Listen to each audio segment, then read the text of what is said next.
ओम सर्वमंगलमांगल्ये शिवे सर्वार्थसाधिके शरण्ये त्र्यंबके गौरी नारायणि नमोस्तुते। खड्गं चक्रगदे सुचापपरिघां शूलं भुशुण्डिं शिरा शङ्खं सन्ददधिं करैस्त्रिनयनां सर्वाङ्गभूषावृतां नीलास्मद्युतिमासपाददशकां सेवे महाकालिकां यामास्तौ स्वपिते हरौ कमलजो हन्तुं मधुं कैटभम्। 16 तारीख बृहस्पतिवार का अवसर, द्वितीय तिथि विद्यमान है और ग्रह नक्षत्रों के दृष्टिकोण से देखें तो ग्रह परिवर्तन की तरफ जाएंगे। एक ही दिन में सूर्य भी चंद्रमा भी दोनों परिवर्तन की तरफ जा रहे हैं और सूर्य का महापरिवर्तन योग जो है ये आपकी राशि के दृष्टिकोण से बहुत विशेष योग लेकर आया है।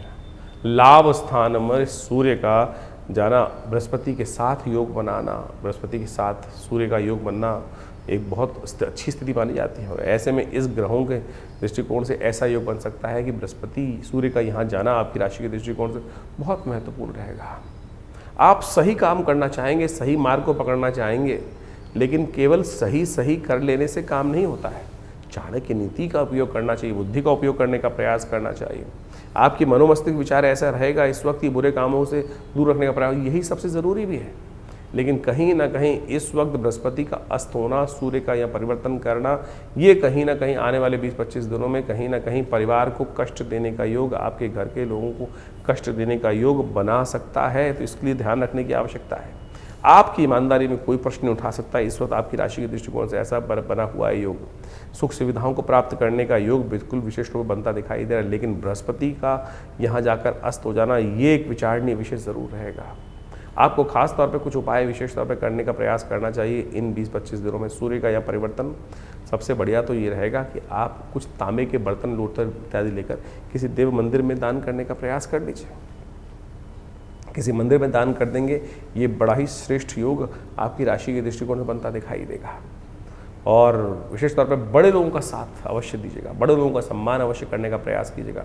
घर के बड़े जो है उनका पैर छूकर आशीर्वाद लेने का अवश्य प्रयास करें, गुरुजन का आशीर्वाद लेने का प्रयास करें, क्योंकि सूर्य यहाँ पर परिवर्तन करते ही सबसे पहले ही काम करने वाले हैं कि बृहस्पति को अस्त करने वाले हैं। और ये बृहस्पति को अस्त करते ही कहीं ना कहीं आपके ग्रहों में जो सुंदर योग बने हुए हैं वो कहीं ना कहीं कष्ट देने की स्थिति जा सकते हैं। सूर्य का परिवर्तन अच्छा जरूर है, लेकिन सूर्य ने जो किस अनुसार से परिवर्तन के अनुसार से जहाँ वो कील ठुक रही है, वहाँ कहीं ना कहीं लकड़ी जो हिल रही है आपस में, वो कहीं ना कहीं कष्ट देने की योग बना सकती है। तो ऐसे में कुछ खास उपाय अवश्य करने का प्रयास, जैसे मैंने तांबे का दान करने का आपको बताया, किसी मंदिर में जाके तांबे के बर्तन, पंचपात्र इत्यादि दान करने का प्रयास कर लीजिए।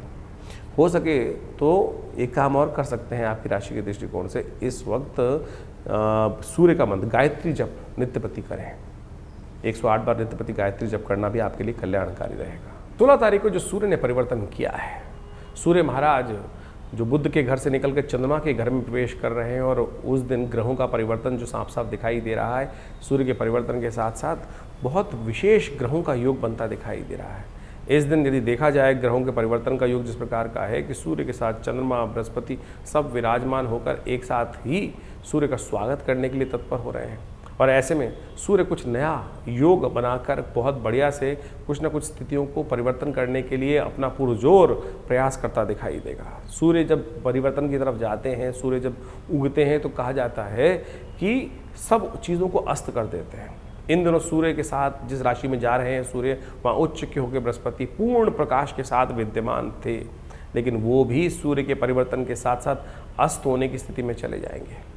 तो ऐसे में सूर्य का ये परिवर्तन बृहस्पति को जो अस्त कर रहा है, सूर्य राजा हैं और राजा के आगे जब ज्ञान का देवता यदि अस्त हो जाए तो कई बार कोई समस्या भी उत्पन्न करने के योग बनाता है। सूर्य का परिवर्तन तो अपना प्रभाव दिखा ही रहा है, लेकिन सूर्य ने जो बृहस्पति को अस्त किया है वो एक विचारणीय विषय जरूर बनता दिखाई दे रहा है।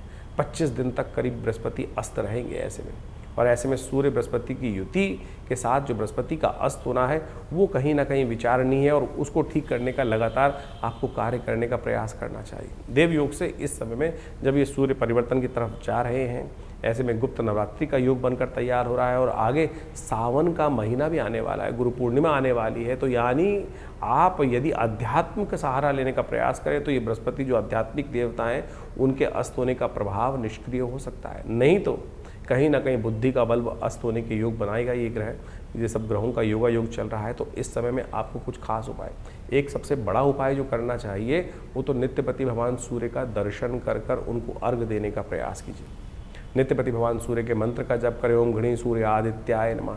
और जिस दिन ये संक्रांति का योग बन रहा है, कर्क संक्रांति के दिन, कहा जाता है जल का दान अवश्य करना चाहिए। 2 घड़ों में जल भरकर कहीं भी किसी मंदिर इत्यादि में दान करने का प्रयास करना चाहिए। छाता, आषाढ़ का महीना, कभी धूप कभी छाँव, कभी बादल कभी बरसात, कभी आंधी कभी तूफान, इस प्रकार का रहता है। तो ऐसे में छाते का दान करना शास्त्र के दृष्टिकोण से बड़ा श्रेष्ठ कहा गया। जूतों का दान करना भी अमावस्या के दिन, और तो और आटा इत्यादि अन्न इत्यादि का दान करना शास्त्र के दृष्टिकोण से बड़ा ही श्रेष्ठ कहा जाता है। यदि बृहस्पति, क्योंकि बृहस्पति के साथ में योग बना रहे हैं, तो ऐसे में घी का दान करना भी अपने कष्टों को निवृत्त, शास्त्र के दृष्टिकोण समझें। बहुत सारे लोग उपहास करते हुए कई बार आपके मन में शंकाएं डालने का प्रयास करते हैं कि ज्योतिष के अंदर जो ग्रहों का निदान है वो क्या बताया गया, मंत्र जप, दान या औषध, 3 चीज़ों का ही उपयोग शास्त्र में वर्णित है। बाकी सब तो अनेक अनेक प्रकार से लोग अपने अपने मतानुसार करते रहते हैं। लेकिन यदि आप ये जो हमने औषधि का भी वर्णन किया, दान का भी वर्णन किया, मंत्र का भी वर्णन किया, इसके अनुसार से कार्य करने का प्रयास करोगे तो बड़ा श्रेष्ठ रहेगा। और ये परिवर्तन जो हो रहा है उसका लाभ भी आपको अवश्य प्राप्त होने के योग बन जाएंगे। तो इस प्रकार से ग्रहों का प्रभाव आपने बहुत डिटेल में हमने आपको समझाने का प्रयास किया। दिन पर दिन ग्रहों का परिवर्तन किस प्रकार से हो रहा है। देखिए, ज्योतिष के दृष्टिकोण से कई प्रकार की पद्धतियां हमारे ज्योतिष विज्ञान में बताई गई हैं। कई प्रकार की कुंडलियां बनती हैं, चंद्र कुंडली, सूर्य कुंडली, लग्न कुंडली, कारकान, शांत कारक, इसके बाद षोडश वर्ग इत्यादि विभिन्न प्रकार की, वो बहुत ही मायने रखती हैं। कई लोगों के अंदर ये बात हमारे इस कार्यक्रम को सुनकर लगेगा कि केवल हम ज्योतिष को राशियों के अनुसार से ही बांट रहे हैं, लेकिन जन साधारण के समक्ष रखने के लिए ज्योतिष की राशि का एक प्रभाव जो है वो आपके समक्ष हमने रखा है। लेकिन पूर्णतः ज्योतिष को समझने के लिए, आपकी जन्मपत्री को, आपके जीवन की दिनचर्या को समझने के लिए पूरा चार्ट चाहिए, पूरी डिटेल चाहिए, जन्म का समय चाहिए, डिटेल्स चाहिए। और यदि उसके अनुसार से, ज्योतिष की गणनाओं के अनुसार से जीवन को देखा जाए तो बहुत कुछ सही समय पर हम सही चीज़ों को जान सकते हैं और जीवन में परिवर्तन लाने का मार्ग बहुत सुंदर बना सकते हैं। जीवन में होने वाली घटनाओं का कहीं ना कहीं ग्रहों के अनुसार से समझ, जो वो संबंध है, ग्रहों के साथ जो संबंध रहता है उसको अच्छे से समझ लेना चाहिए। देखिए, बड़े भाग्य मानुष तन पावा, बड़े भाग्य से मानुष तन मिलता है और उसमें हम इन विडंबनाओं में फंसे रहते हैं कि क्या परेशानी। ज्योतिष का आविष्कार, ज्योतिष के सृजन इसीलिए किया गया है कि समय, बड़े भाग्य मानुष तन पावा, कि एक बार जन्म मिला है और उसको हम ठीक सही से, जो अपने पूर्व जन्म में कृत्य कर्म है उनसे बचते हुए, उन दुष्कर्मों से बचते हुए शुभ कर्म की तरफ कब कौन सा कर्म कैसे करना है, टाइम बर्बाद ना हो, जिससे समय बर्बाद ना हो, उस चीज़ को समझकर कार्य करने का हमें प्रयास करना चाहिए। इसलिए ज्योतिष का ज्ञान अवश्य लेने का प्रयास करना चाहिए। भविष्य में कब कौन से मोड़ पर किस प्रकार का जीवन में कार्य हमारे समक्ष आने वाला है, कौन सा कर्म कहाँ किस प्रकार से आएगा और दुष्कर्म से बचने के लिए किस प्रकार का कर्म हम कर लें तो कैसे भार कट सकता है, ये ज्योतिष की ग्रह गणना बहुत आसानी से हमें बता सकती है। तो इसके अनुसार से आप सोचें, समय समय पर हम विभिन्न प्रकार के कर्म करते हैं, उससे जीवन में दुर्भाग्य सौभाग्य में परिवर्तित हो जाता है। जैसे आजकल गुप्त नवरात्रि चल रहे हैं। गुप्त नवरात्रों में कहा जाता है माँ भगवती दुर्गा की आराधना यदि श्रद्धा के साथ कर ली जाए, ना कोई ज़्यादा ड्रामेबाजी करने की ज़रूरत नहीं, ना शो ऑफ करने की ज़रूरत है, क्या ना कोई बहुत बड़ा दिखावा करने की ज़रूरत, चुपचाप माँ भगवती के मंत्रों का जिस प्रकार से अनुष्ठान शास्त्र में वर्णित है, दुर्गा सप्तशती का, सतचंडी, सहस्रचंडी, साधारण पाठ, जो भी आपकी श्रद्धा के अनुसार से, आपके विश्वास के अनुसार से, आपकी सामर्थ्य के अनुसार से आप कर सकते हैं, उसको अवश्य करने का प्रयास करना चाहिए। जीवन में बड़े बड़े कष्ट कट जाते हैं, बहुत बढ़िया जीवन में घटना घट जाती हैं। बहुत सारे लोग समय समय पर जीवन में आते रहते हैं, समय में देखते रहते हैं, कष्ट जीवन में आ रहे हैं, विवाह नहीं हो रहा है लोगों का, बहुत सारे कष्ट देखने को मिले। अभी कुछ दिन पहले कई लोग आश्रम पे आते ही रहते हैं, बहुत सारे, एक ऐसा ही केस आया हमारे पास में ही थे, करीब 20-30 साल से जानते थे, उनके कोई रिश्तेदार थे, वो आए, जीवन जन्मपत्री देखने को मिला, जन्मपत्री में कुछ भी ऐसा दोष दिखाई नहीं दे रहा था, लेकिन उनकी वार्तालाप से लगा कि उनके स्वप्न में बार बार उनके पूर्वज कहीं ना कहीं उनको दिखाई दे रहे हैं।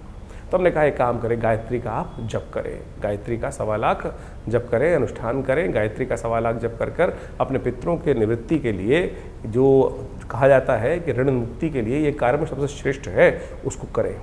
और सत्य माने 2 महीने में पहले उस कार्य को किया गया, करा उन्होंने, और उसके बाद अभी 10 दिन पहले मेरे को फ़ोन आया कि हमारे बच्चे का संबंध स्थापित हो गया। सत्य माने ये भार कटता है। ज्योतिष की काल गणनाएं आपके जीवन में सत्य को लाने के लिए, कष्ट को निवृत्त करने के लिए सुंदर सुयोग बनाती है। ऐसे हजारों जो तरीके हैं, जो उदाहरण हैं, वो हमारे जीवन में कई बार हमको देखने को मिलते हैं और बार बार हम आपके समक्ष रखते हैं। तो इसलिए इन प्रत्यक्ष कर्मों को, अनुष्ठान, मंत्र जप इत्यादि को अपने जीवन में स्थान देने का प्रयास करना चाहिए। जैसा हमने कहा, गुप्त नवरात्रि का सुंदर योग चल रहा है। कोशिश करें अपने घर में बैठकर जैसा हो सके मंत्र भगवती का, सर्वमंगल मांगल्ये, या देवी सर्वभूतेषु बुद्धिरूपिणी संस्थिता, जो भी ओम आईं ह्रीं क्लीं चामुंडाय विचे, जो भी मंत्र आपको याद है उनका यथाउचित भाव से नित्य प्रति स्मरण करें। नहीं तो हमारे आश्रम पर आप सादर आमंत्रित हैं। इस अनुष्ठान में जो समय पर चलता रहता है उसमें आइए, जुड़िए। पूरा गुप्त नवरात्रि, बस वैसे तो आश्रम पर नित्य प्रति 8 घंटे यज्ञ होता ही है,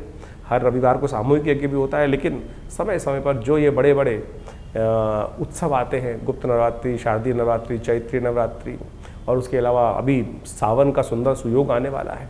इसमें नित्य प्रति रुद्राभिषेक का कार्यक्रम रहेगा। शतचंडी का अभी सुंदर कार्यक्रम चल ही रहा है इन गुप्त नवरात्रियों में। कोशिश ये करें माँ भगवती दुर्गा के सानिध्य में बैठकर, माँ भगवती की चमत्कारिक श्री विग्रह के सानिध्य में बैठकर इन यज्ञों का लाभ लें। यज्ञ जो है संसार का सर्वश्रेष्ठ कर्म है, यज्ञो वै श्रेष्ठतम कर्म। और आज हमारे मंदिरों से दुर्भाग्य है, इस बात को कहते हुए मुझे बड़ा अजीब लगता है कि लोगों ने हमारे अपने मंदिरों में हमने यज्ञ को शून्य कर दिया, और यज्ञ को केवल कुछ लोगों ने तो ऐसा कर दिया जहाँ यज्ञ होता है कि क्या आर्य समाज। अरे सनातन पद्धति में एक ऐसी कोई चीज़ है जो नहीं है।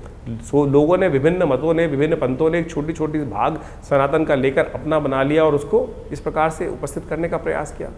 सनातन पद्धति में यज्ञ का भगवती कोई भी कहा जाता है, कोई भी मंत्र अनुष्ठान है, यदि कोई भी आप कुछ भी कर रहे हैं, चाहे आप नग भी धारण कर रहे हैं, चाहे कोई यंत्र रख रहे हैं अपने पास, यदि उसमें मंत्र जप, यज्ञ इत्यादि का कर्म नहीं किया गया है तो वो निष्फल होगा, कार्य करेगा ही नहीं। तो इसलिए यज्ञ वो निधि है भारतीय संस्कृति की जो जीवन के समस्त सुखों को देने का प्रभाव रखती है। और कम से कम इन नवरात्रों में, इन श्रावण के अवसरों पर विभिन्न यज्ञ जो समय समय पर किए जाएंगे उसमें सम्मिलित हों। माँ भगवती कृपा से आपके कष्ट दूर होने के अद्भुत योग स्वयं आप बना सकते हैं।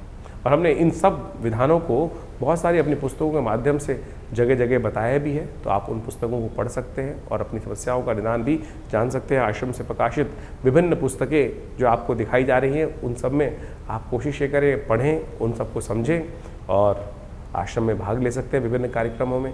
आपका धन्यवाद।